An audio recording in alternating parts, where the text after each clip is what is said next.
రాష్ట్రంలోని అటవీ ఆస్తులను కబ్జా చేసే వారిపై కఠిన చర్యలు తీసుకోవాలని డిప్యూటీ ముఖ్యమంత్రి అటవీ శాఖ మంత్రి పవన్ కళ్యాణ్ అధికారులను ఆదేశించారు. అటవీ భూముల పరిరక్షణ అంశంపై ఆయన ఉన్నత అధికారులతో సమీక్ష సమావేశం నిర్వహించారు. ఈ సందర్భంగా అటవీ భూములు ఆక్రమణలకు విషయంలో ఎంతటి పలుకుబడి ఉన్నవారినైనా ఉపేక్షించవద్దని స్పష్టం చేశారు. అటవీ భూములను ఆక్రమించిన వారి పూర్తి వివరాలను ప్రజలకు అందుబాటులో ఉంచాలని పవన్ కళ్యాణ్ సూచించారు.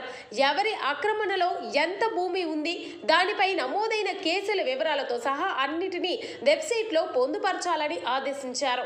దీనివల్ల పారదర్శకత పెరుగుతుందని, ప్రజలకు వాస్తవాలు తెలుస్తాయని ఆయన అభిప్రాయపడ్డారు.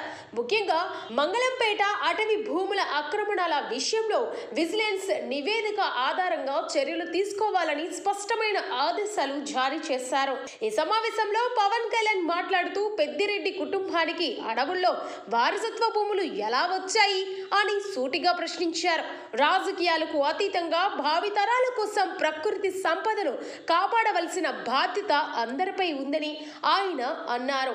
అటవీ భూముల జోలికి వస్తే ఎవరిని వదిలిపెట్టే ప్రసక్తే లేదని, ఈ విషయంలో ప్రభుత్వం చాలా కఠినంగా వ్యవహరిస్తుందని ఆయన తేల్చి చెప్పారు.